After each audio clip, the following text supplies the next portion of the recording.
Shock Monkey Radio is entertainment for adults, by adults, and the views and opinions expressed here do not reflect upon the sponsors or FXBG Public Radio. For additional information, please refer to the United States Bill of Rights. Stand warned. Tune to madness, down the rage. World's a jungle, stage by stage. Shock Monkey Radio. Feel the static, let it go. Monkey Radio. Twist it down and lose control.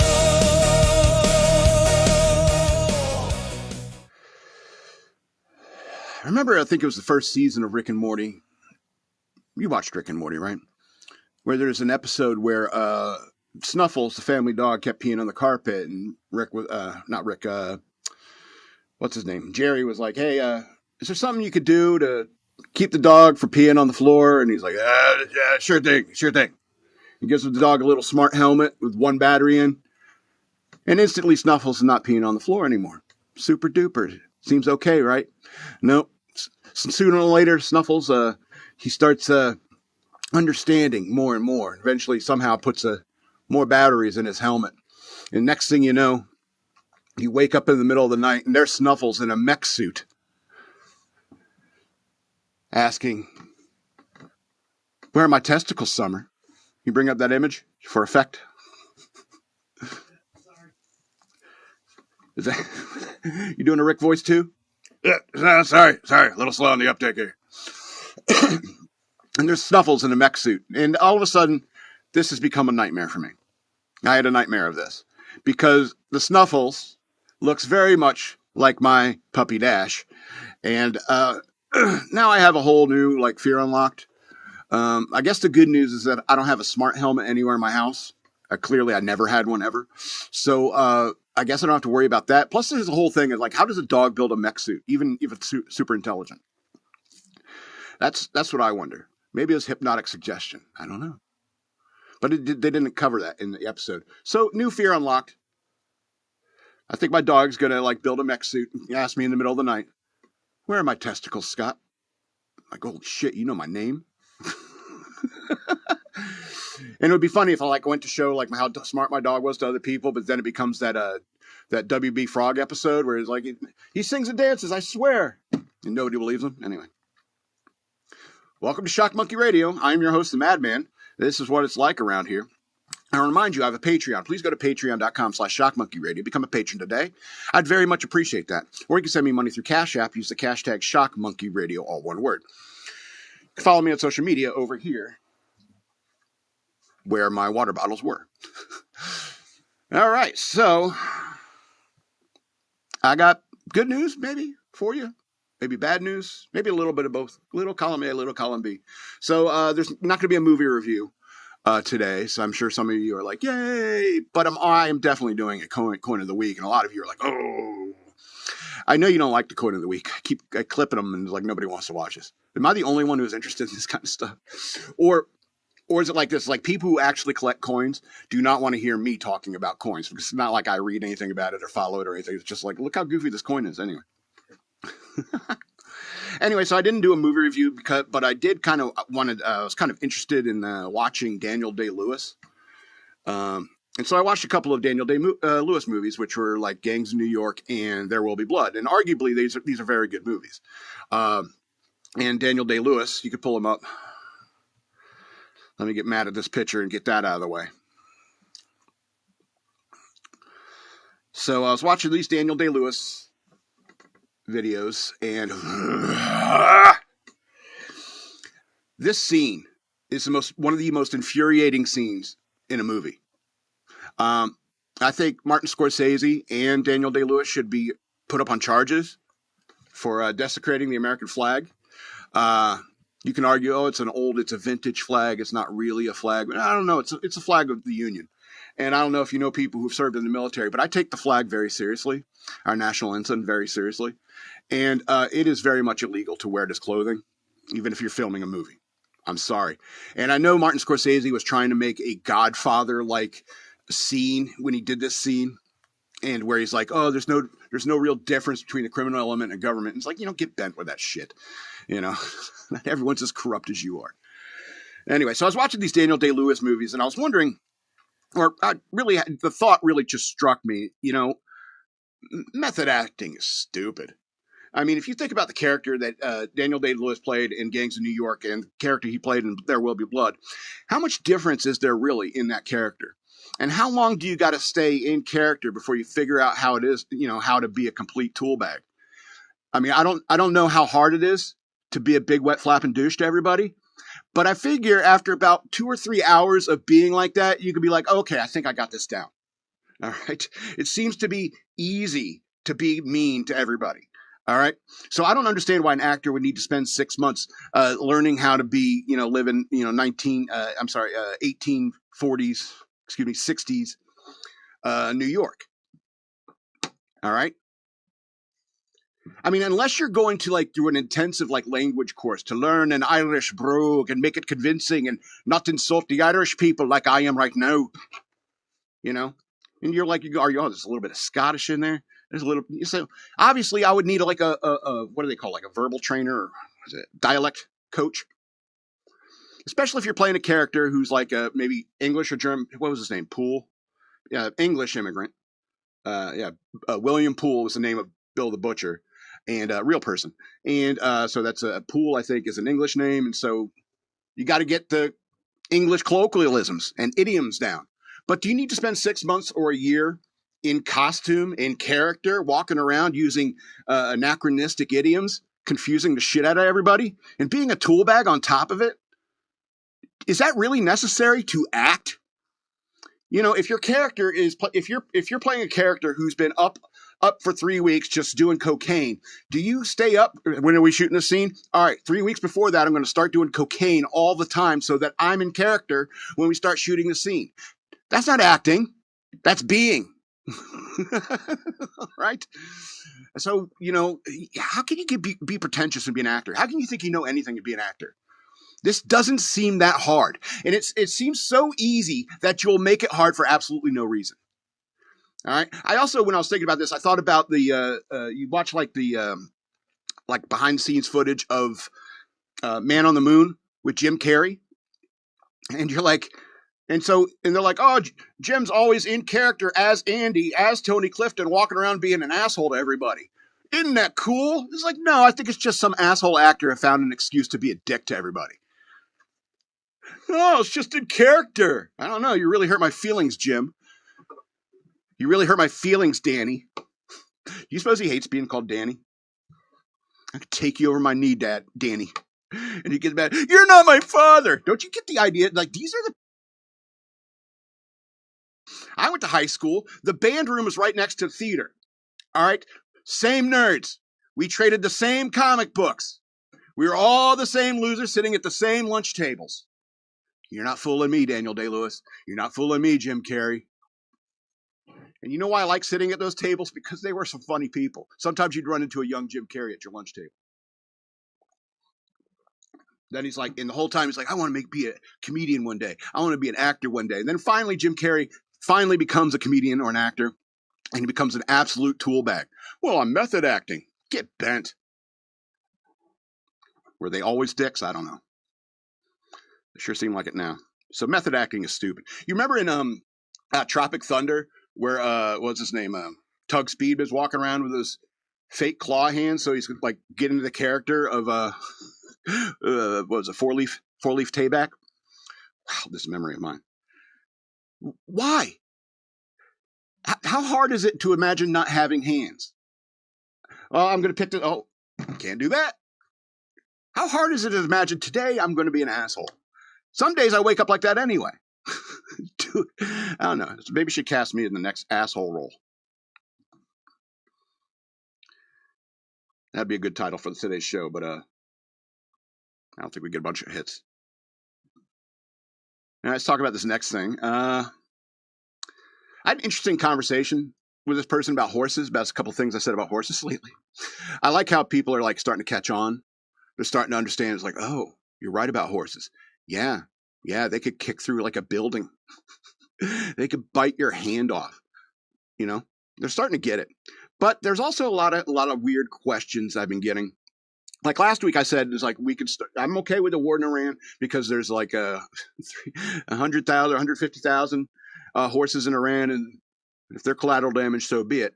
And someone said to me, if your objective is to destroy all horses on Earth, why start in Iran? And I said, well, it's a lot easier in a hostile country, you know, because then you get just like missiles and stuff like that. For example, he said there's like 7 million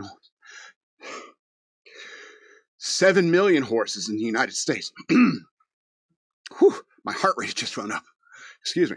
7 million horses in the United States. You see, that's easy because, you know, it's friendly territory to us. And so what you do is you just start channeling all the horses, wild and domestic as well, start channeling all of them towards the Grand Canyon. And of course, you got a bunch of machine gun nests set up around the top of the Grand Canyon. You got a bunch of helicopter crews, Apache helicopters, missiles, and stuff like that. You round up all the horses and corral them within the Grand Canyon. It can be done. And then it's just literally horses in a canyon, fish in a barrel, horses in a canyon. Fish in a barrel has more of a ring to it. And I don't know, people seem to care less about fish being murdered than horses. Like I bring up that scenario, and people are like, oh, you do that to horses? It's like, but it's okay to shoot into a barrel of fish? Anyway. And so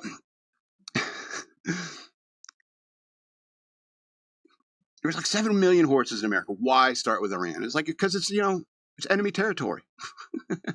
We can start talking about allies. You could start finding canyons of your own, Germany, England, and start channeling your horses into there. But I mean, I'm getting way too deep into this how to fix the horse problem globally problem that I've been plan I've been working on for a long time.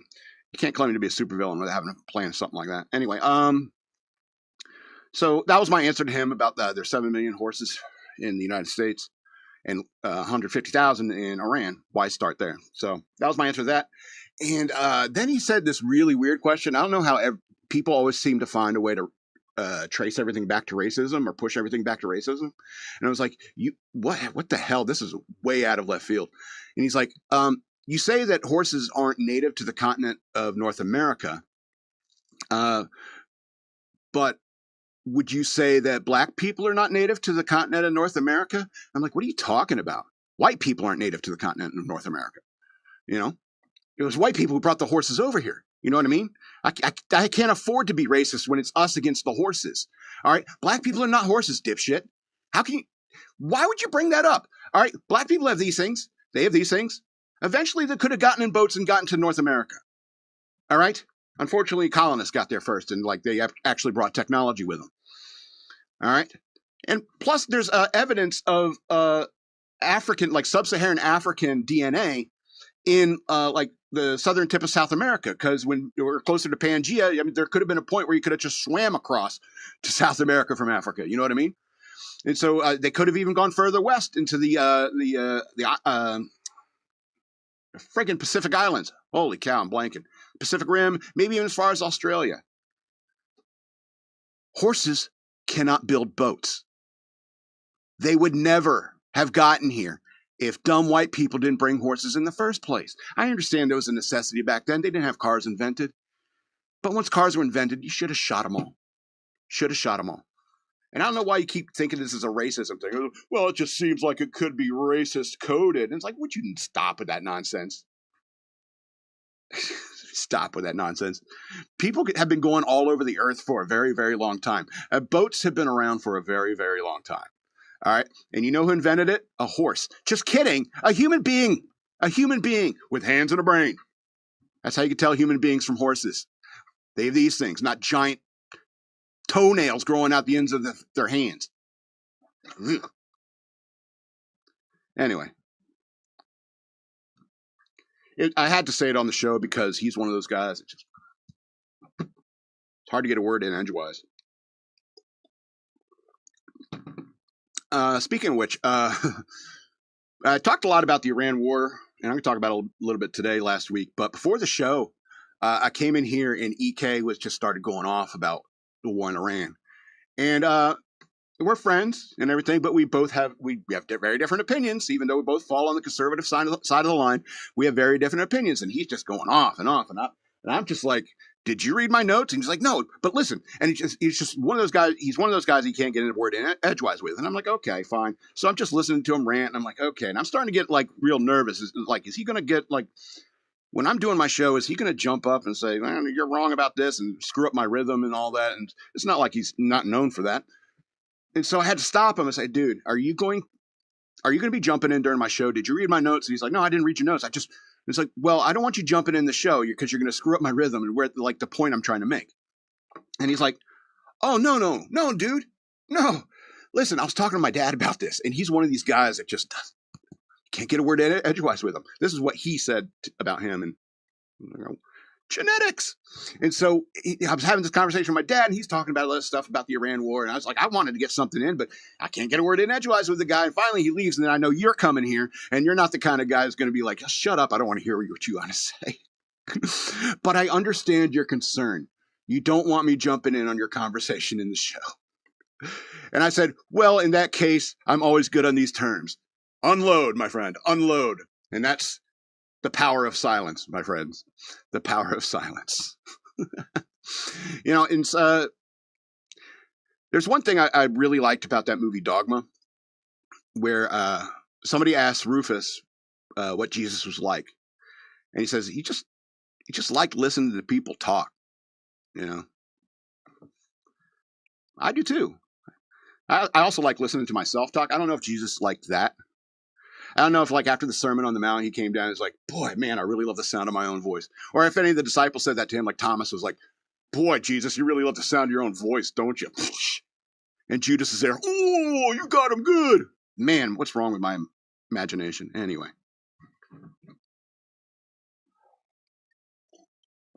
All right, let's bore you guys with the coin. Wait, did I skip one? No. All right, yeah. No, I did skip one. 5s and 6s. All right, so I walked around the mall the other day and I saw some 5s and 6s. All right, you know, mid-20s to early 30s maybe.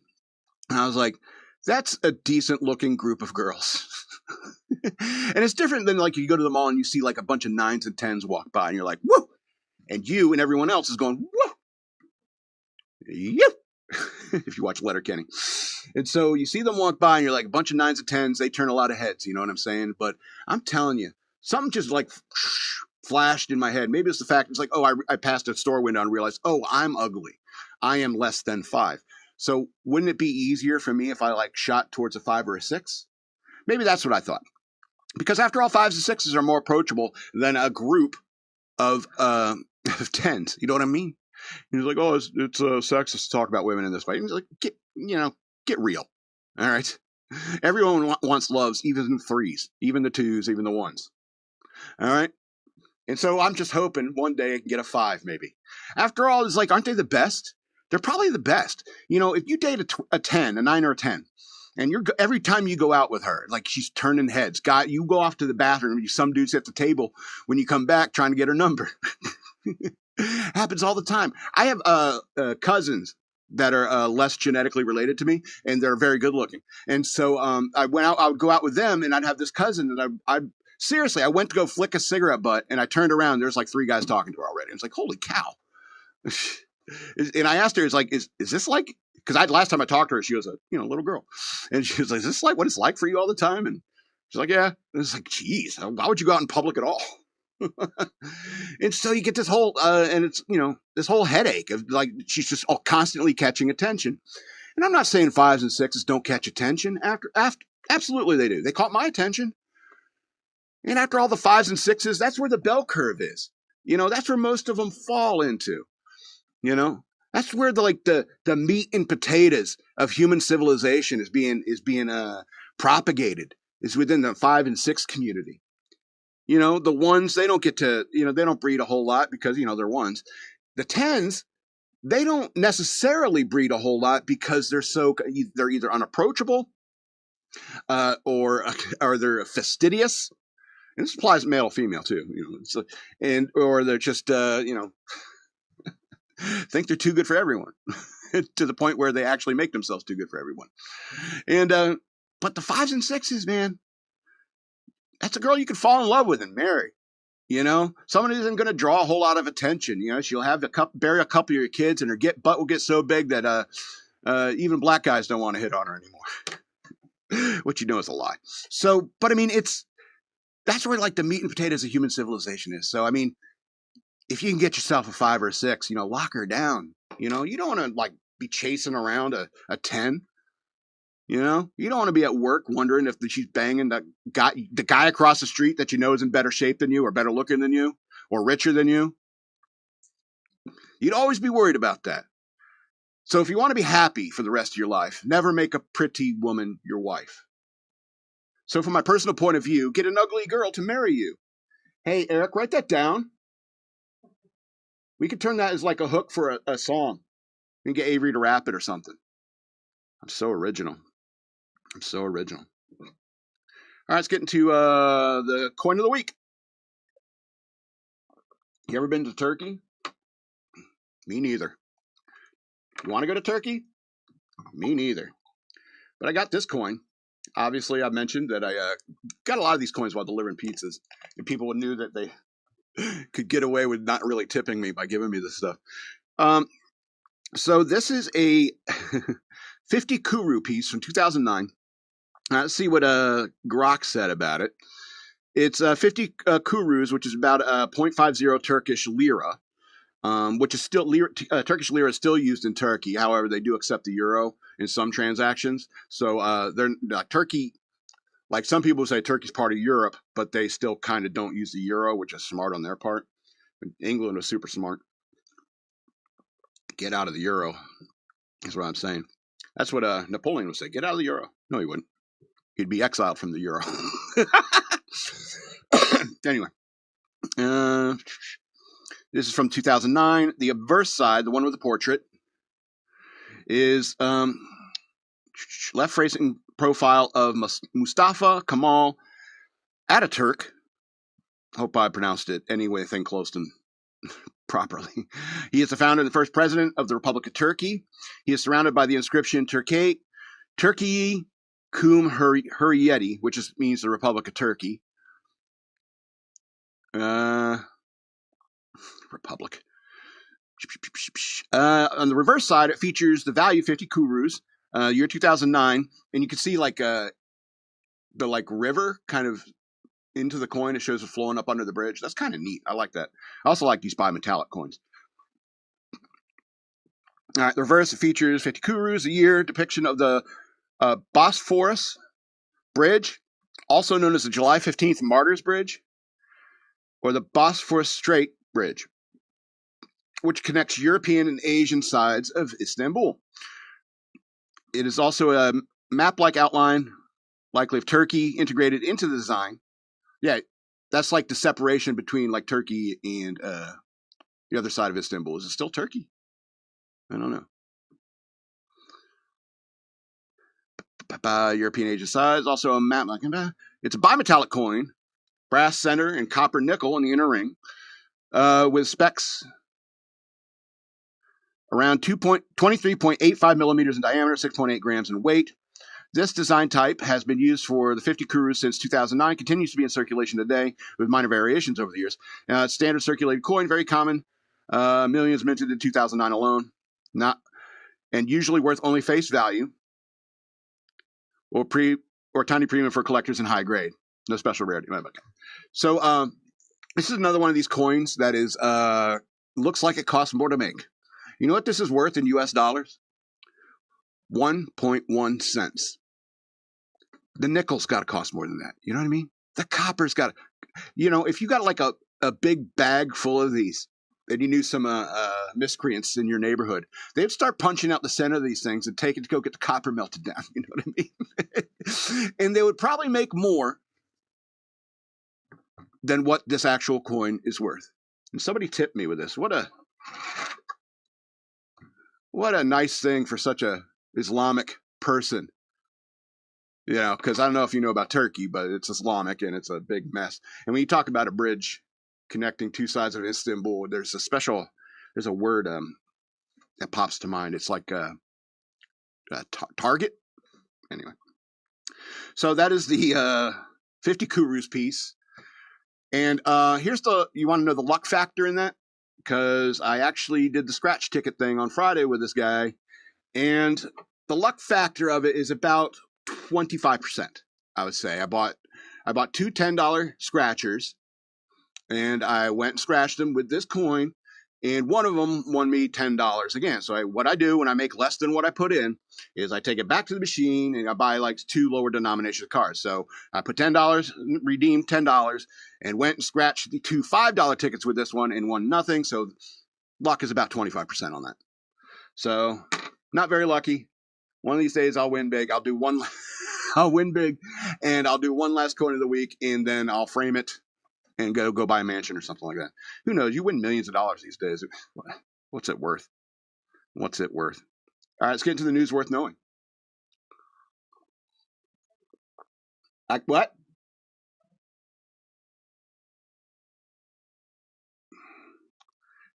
Were you upset that I didn't do a movie review? EK said he was upset that I didn't do a movie review because, like, what am I supposed to watch this week? I don't know. Make a decision on your own. Every day he calls me up and says, what movie should I watch? He's like, watch Escape from New York again. I don't know. Make your own decisions. I'm kidding. Dude, I clicked on one link for Noble Knight Games, and now it's everywhere.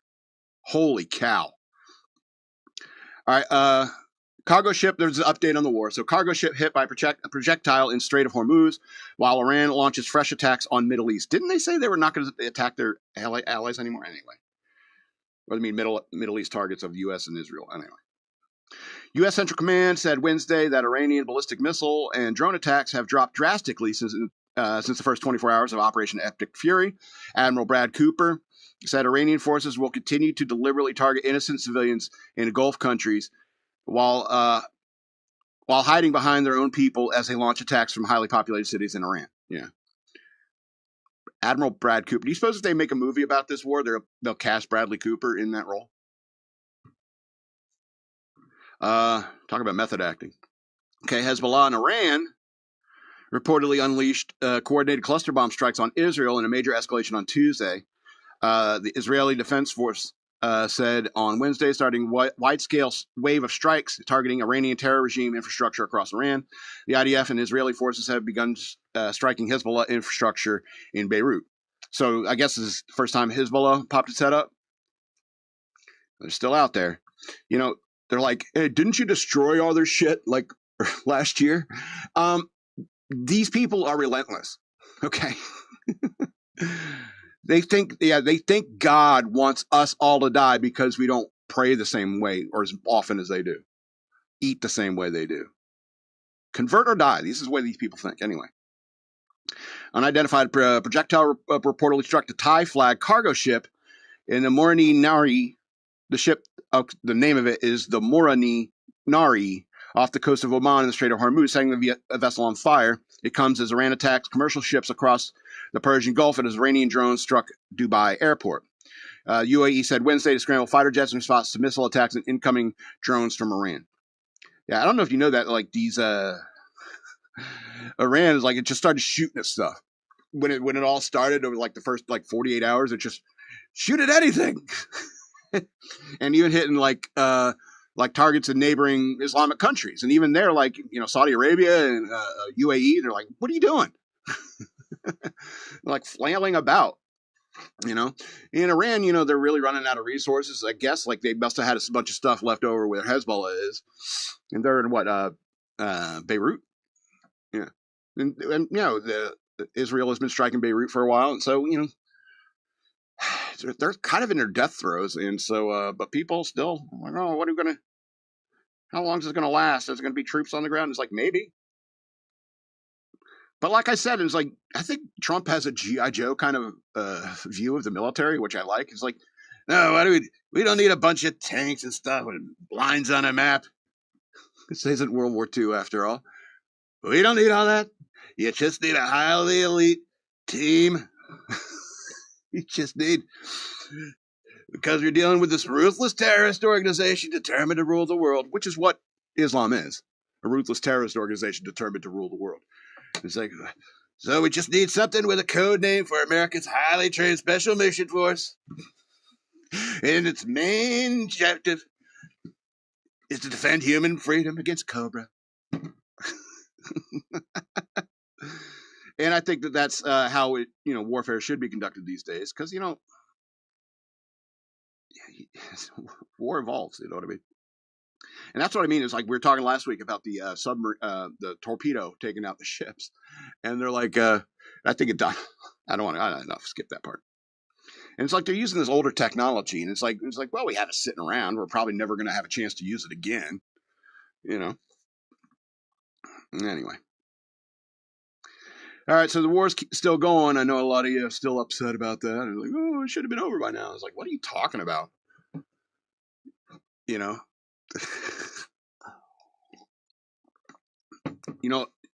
the hardest part about this mission is getting the Iranian people to take control of their own destiny, because you're talking about two generations that have no idea.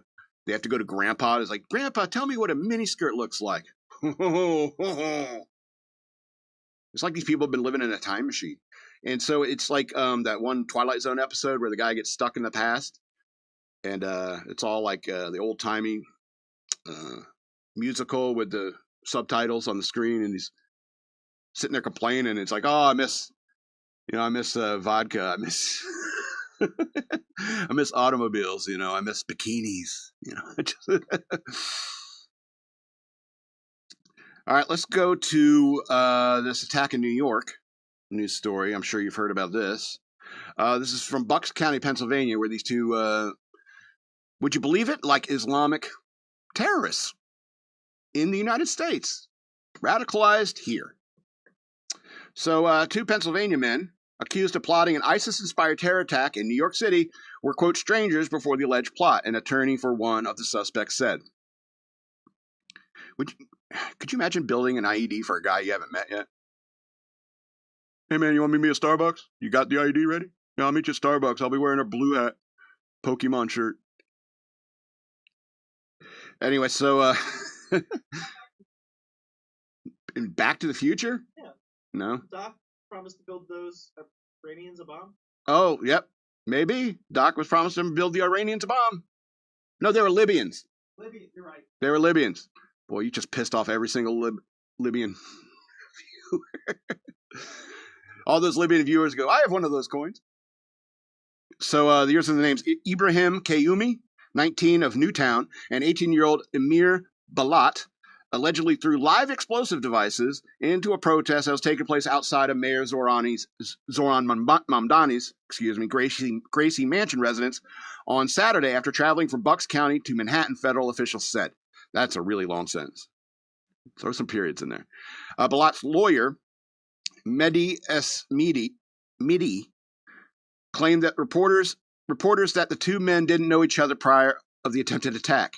Well, when you know somebody online, if you're on like Reddit, you're like, oh, I'm in New York too. You may know that you're like, oh, I'm in Pennsylvania too. And then you're like, oh, let's meet up and go to this protest or whatever. All right, they're strangers as far as I know. I don't know. Calling people who like know each other online strangers is kind of a stretch. As Midi said, I'm saying they're from different parts of Pennsylvania. They're in different age groups. They're not known to each other. They do not live together. They do not have family or school ties. But they do have families and schools, I hope. I hope they're going to school. And maybe they weren't, and that's why the bombs didn't work. Anyway, so Balat was in high school. His attorney told reporters that he was finishing classes remotely. Yeah, a lot of stuff is being done that way anyway. Even friendships. Even terrorist friendships. He's 18, finishing school remotely because he has only like 3 classes left to do. He's in his senior year. My senior year was kind of like that. I only had a couple classes. Anyway, district spokesperson told Fox News Digital that Balat is currently in 12th grade. And see, this is an American word and I can't do it. Neshaminy School District. Kayumi graduated in 2024 from Council Rock High School North. School officials confirmed. A spokesperson told Fox News that Balat and they finished high school in September and going remote.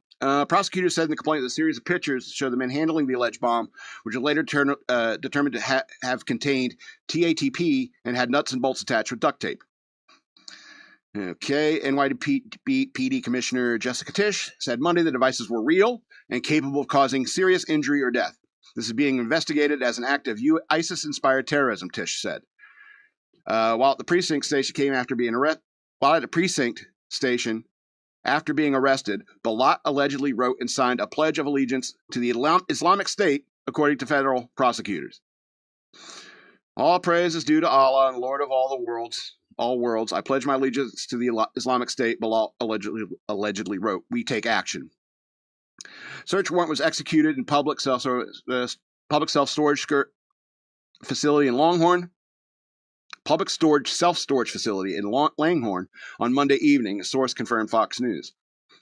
Source added that the search is connected to the terror investigation. FBI New York said on Tuesday that explosive residue was found at the storage location. Yesterday's search of storage unit believed to be connected to the Gracie Mansion incident revealed explosive residue. FBI Special Agent bomb technician said local bomb squads conducted and controlled a controlled detonation to ensure the safety of law enforcement and others in the area. We're thankful for the assistance of FBI Philadelphia field office and local Middletown, and Newtown agencies who assisted our office throughout the night. FBI New York posted on X. Could you imagine you're part of the FBI and your whole job is to explode bombs? You found a bomb. Oh, I'm going to get on a plane. I'll get my stuff shipped. Yeah, that kind of stuff you'd have to get the military to ship it, right? Anyway. So, it's very strange to see a couple, Muslims causing trouble, making bombs and so forth. It's not like this ever happens. It's not like there was an attack that happened, 20 or so years ago, 25 years ago or so, where, something like 3,000 people were killed by a bunch of Muslims with a giant flying bomb. It was a plane at first, but they converted it into a giant flying bomb. And I'm not surprised that a couple of inbred Muslim guys couldn't figure out how to make a bomb work. And I don't think they should get any less of a sentence because it didn't go off. I don't think that your stupidity should lessen your sentence. When your evil, outweighs, your stupidity, that shouldn't come into play. Your stupidity. All right. I don't even agree with the idea that if somebody has like a too low of an IQ, we shouldn't execute them because, that's, they're special. Well, if they committed murder, especially like 2+ murders, when it comes to 2+ murders, I'm death penalty. That's who I am. I'm sorry. I don't care if your IQ is 70. I don't care if it's 60, I don't care. And if you're, immigrants from people from Turkey or Afghanistan, which I think these guys' parents are from. And so, and you come to this country, you come and live inside the great Satan. You have, $2 million house, all the luxuries that all the great Satan can give you. And then you still raise your kids to hate this country. And you can say, oh, the parents had nothing to do with it. It's like, if they're Muslim, bullshit. If they're Muslim, bullshit. And that's why I think these guys should be deported. And it's like, well, they're born in America. I don't give a shit. Deport them back to their favorite Islamic state. And their whole family, too. Because this stuff doesn't grow in isolation. You know what I mean? They don't come downstairs and talk with their parents talking in the room. And they're just like, I can't believe we're living in the great Satan. I'm working on a bomb out in the garage. And Dad's like, you're doing what? I better call the police. No, Dad's in the garage working on it, too. I'm sorry if this offends your liberal sensibilities. Islam is not compatible with Occidental culture. Any Occidental culture. Any culture, really, if you ask me. The only one it's compatible with is itself. And even then, they're fighting among Shia and Sunni. All right? It's not a religion. It's a death cult. And we need to do something about it. Or at least about the people who follow this death cult. It's like a weird Heaven's Gate community that's that's thousands of years old. It's ridiculous. Anyway, let's go on to the next story. Sparks fly as GOP senator reacts to Biden's advisor. I don't know. Answer on illegal immigration law. This is like the favorite answer of idiots. I don't know. I didn't know. Well, I didn't know. I'm completely not culpable because of it. I didn't know. So a tense exchange unfolded during a Senate Budget Committee hearing Tuesday when Republican Senator Bernie Moreno pressed a former Biden advisor on whether illegal immigration into the United States should be considered a crime. Quote, I don't know anything about this law. Brenda Duke, a former senior policy advisor in the Biden White House and now senior director of the Federal Budget Policy at Center on Budget and Priority Policies, told Moreno when he asked if the 1952 Immigration and Naturalization Act made a mistake prohibiting people from entering the country illegally. Quote, do you think it should be a crime to enter the country illegally? Moreno followed up. Duke, the former senior director of economic policy at the Center of American Progress, responded, boy, he had a lot of jobs, huh? Quote, I don't know anything about this. I'm here to talk about budgets. Moreno continued to press. Quote, look, I'm not a lawyer. You don't have to be a lawyer. It's a simple question. Should it be a crime? I'll say it slowly. Should it be a crime to enter the United States of America illegally without permission? Duke said excuse me. Duke again said that he doesn't know anything about the specific law, prompting Moreno to ask him if he has a home. Duke says he rents a property. Trying to side skirt every single stupid question. Every single question, excuse me. That's not a stupid question. Duke, should it be a crime for people to enter your home without permission? Moreno asked. Duke responded yes. Moreno pointed out that Duke was, quote, certain about that response, but not sure whether it applied to America as a whole before turning his attention to the committee's ranking member, Senator Jeff Merkley, Democrat from Oregon. Quote, so this is the best the Democrats can come up with, Mr. Chairman. I hope the ranking member can listen for just a second, Moreno said. If you don't mind, this is the best witnesses you got. A guy who can't distinguish whether it's okay to have people enter our country illegally. Of all the millions of people you could have chosen to testify. Merkley attempted to interject, but Moreno responded, let me finish. The best guy you have is a guy who has no idea what our immigration law is and isn't sure if somebody should enter the country illegally. Another guy is a smug guy who obviously has an agenda, Moreno said, referencing the previous witness who had resisted the same question. Merkley then urged Moreno to stick to the facts instead of badgering witnesses. Why don't you ask about the actual facts, Merkley said. Moreno shot back. Why don't you do this? Why don't you speak when it's your turn? Oh, because we're actually taking turns. Should this stuff be televised, do you think? I think at some point it's like performative, you know? But it's okay with you if you have people enter the country illegally. Okay. So immigration law? What is that? Oh, it's this brand new thing. Never been tried before. All right? Get this. We have borders.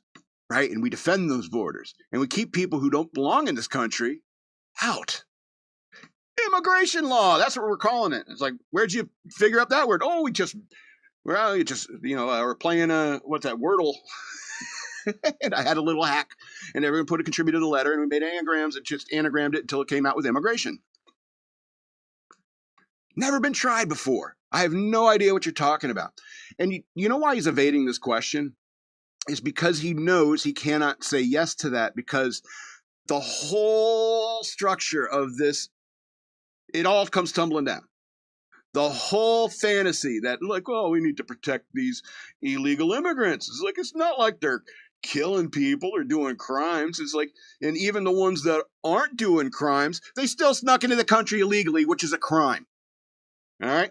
And I've said this for quite a while now. Bring justice back. I miss that motherfucker. You know, just like we should kick out those Islamic assholes out of New York and Pennsylvania, kick them out of the country. We need to kick all those illegal immigrants out of the country. Because I know legal immigrants. And when they hear news about illegal immigrants, they get pissed. They're like, you know how much money and time I had to spend to get into this damn country legally? And every single one of those illegal immigrants spit in their faces. You know, they spent the time and money, and the whole thing is like, it's a culling of the herd, you know? So you make sure you get the best of the best, the hardest workers, and they come to this country and they do great for themselves. These legal immigrants, they come here and they do great for themselves, and they're generally not a burden to the communities they live in because they followed the rules and they came in. They understand this America's a place where you got to follow the rules. But if you sneak in, it's like, hey, no rules in America. Kick them out. I really do miss that motherfucker. Justice. All right, let's do a little bit of entertainment news. I know a lot of people have been talking trash, Mark Ruffalo and Ben Stiller. So Kiss icon Gene Simmons tells celebrities Mark Ruffalo, Ben Stiller to shut the fuck up about politics. Rock legend, icon, rock legend, Lindsay Cornick. Lindsay Cornick, name one member of Rush. Rock legend, icon,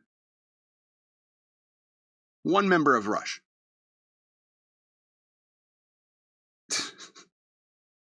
What? I know you know, you're a dude. So Kiss frontman Gene Simmons said celebrities like Mark Ruffalo and Ben Stiller need to shut the F up about politics. The rock legend was asked by TMZ on Tuesday. Rock legends don't get interviewed. Yeah, I guess they do by TMZ. Anyway, on Tuesday, and what he thought was about actors like Stiller calling out President Donald Trump for his military actions against Iran, whether he considered it fair. Simmons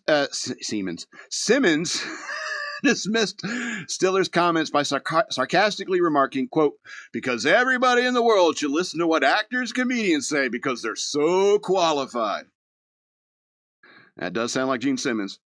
Basically, shut the fuck up, Simmons told TMZ. Ooh, that was a big gloogie. Do your art and shut up. Nobody's interested in your opinions, and that includes me, who I vote for, who I like. He continued, who the fuck do you think you are? People in America work hard for a living, and they don't want to be lectured by people who live in mansions and drive Rolls Royces. It's time everybody in the entertainment industry to shut their pie hole and just do your art. Nobody cares what you think. I don't.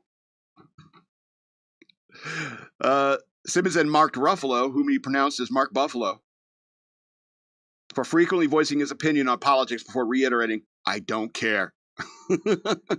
Video concluded with Simmons telling TMZ that celebrities should stay out of politics altogether. Or go to Kylie Jenner and ask her what she thinks of the war so far.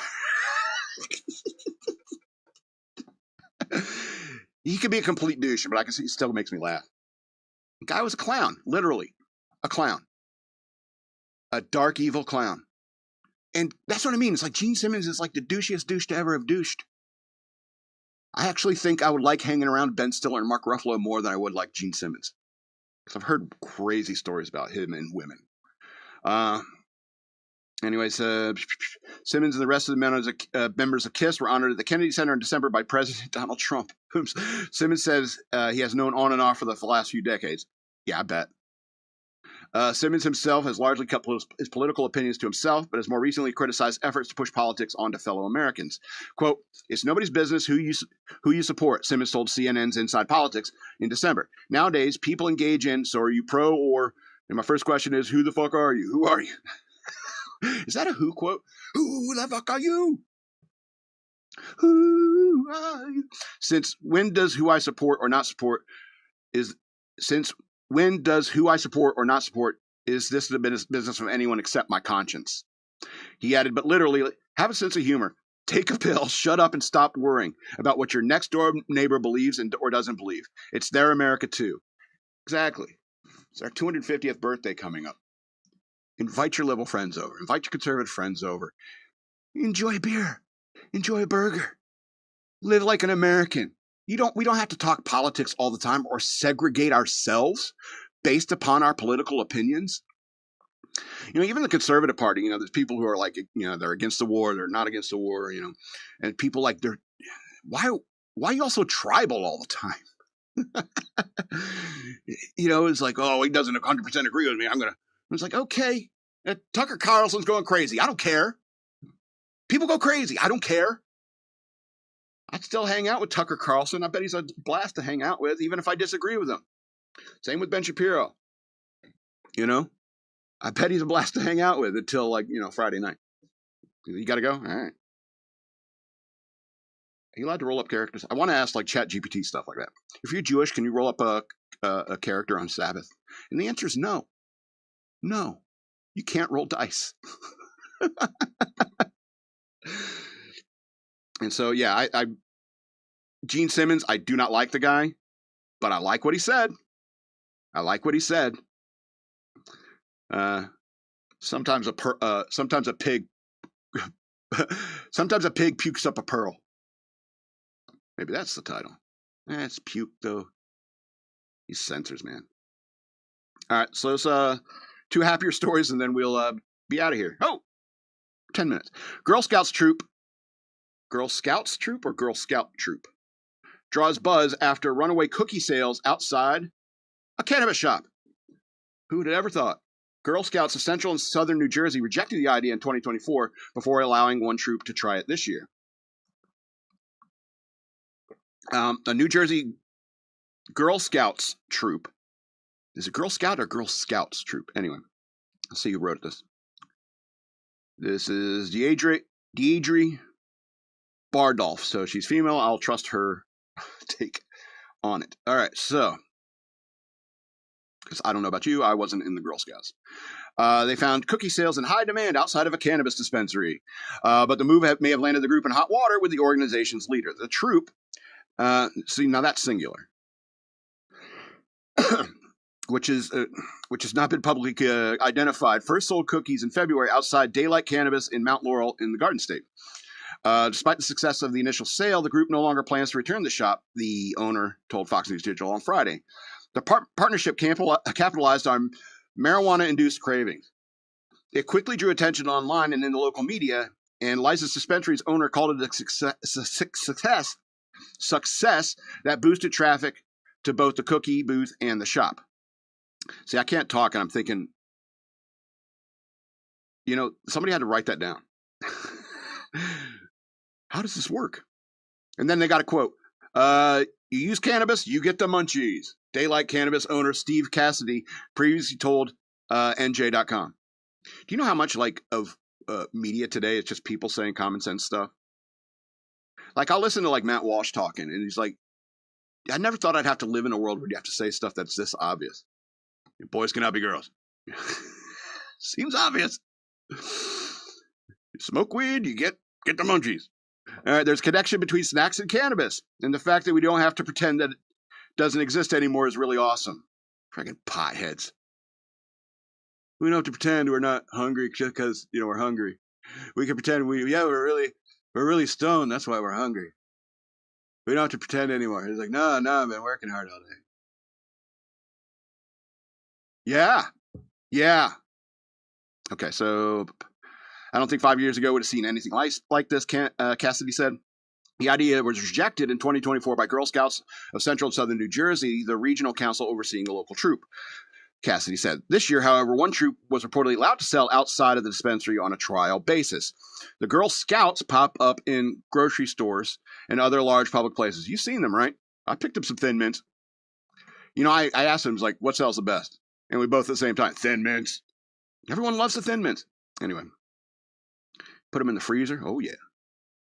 The Girl Scouts pop up in grocery stores, large public places. Cassidy noted they're selling to the community and to our neighbors. That's exactly who our shop serves too. He said cookie sales were strong last month. Some customers even visited the Girl Scouts booth before entering the marijuana shop. Yeah, you don't have to be high to love these things. To love Thin Mints. But after the story gained national attention, Cassidy suggested the arrangement may have caused friction within the organization. It was about the community. Cassidy told The Independent that it means if the local Girl Scout troop, singular, got in trouble, is absolutely not what we wanted. Social media users were divided over the news, though many were supportive of the troop.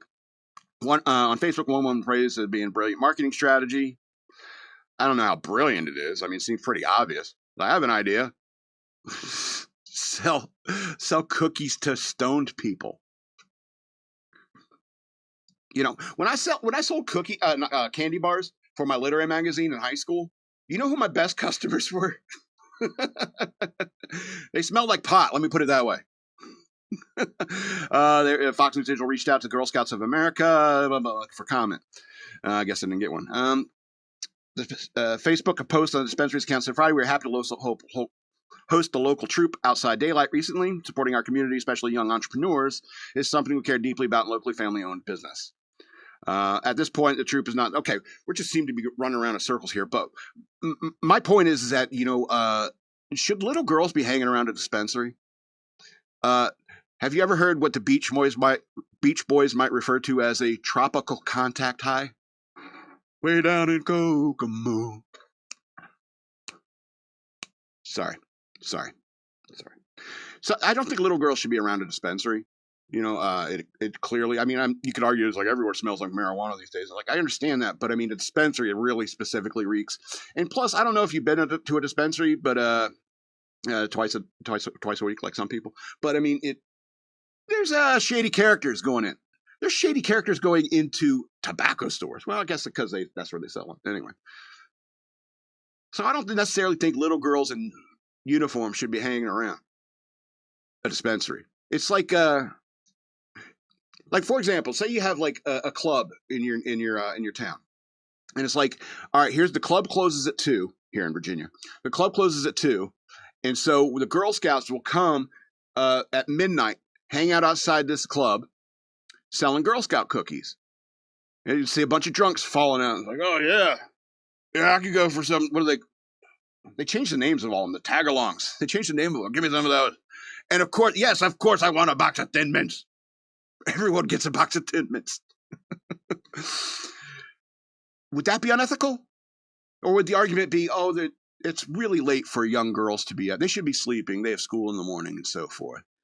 It's like, is that really where the ethics lies? Or is it the fact that you have a bunch of little girls around drunk guys?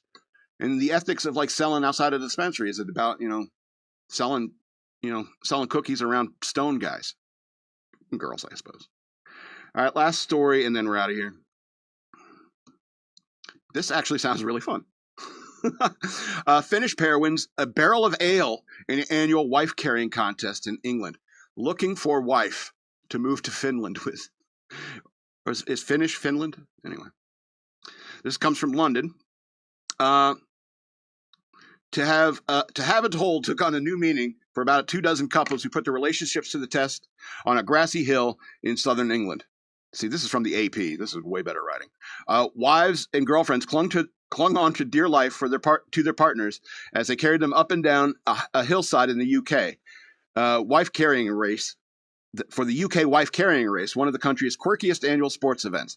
On Sunday, Timu Tovinen and Jata Leoninen from Finland were crowned the winners at 1 minute and 45 seconds. Their prize, a barrel of local ale.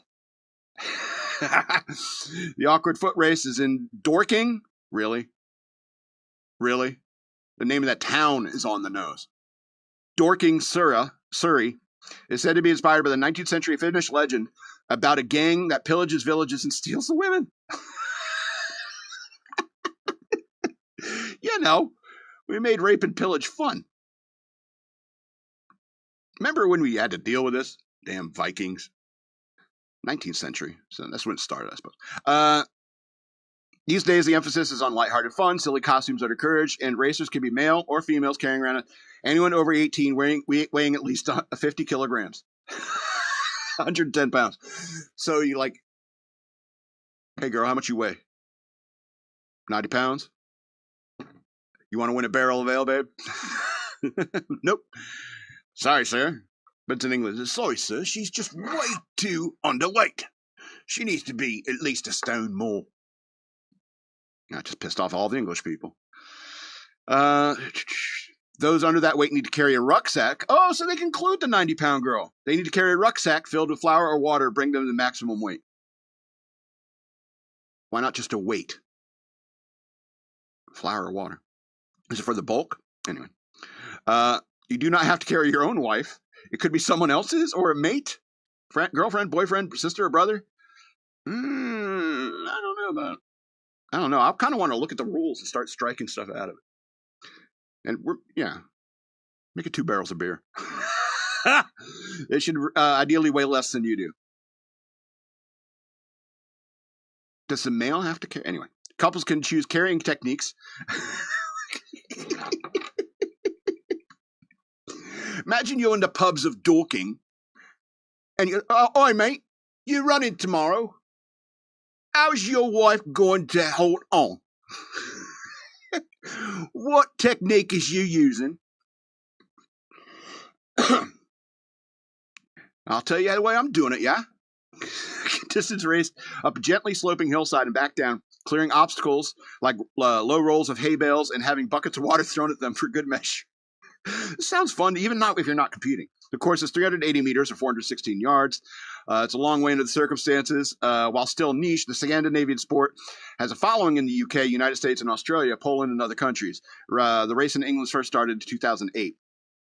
The fastest British couple, Edward Nash and Catherine Knight, who came in just 4 seconds behind the winners, will represent the UK at the World Wife Carrying Championships in Finland in July. You see, I like this stuff better than like the Olympics because it doesn't mean anything to anybody. Just the person who gets the ale.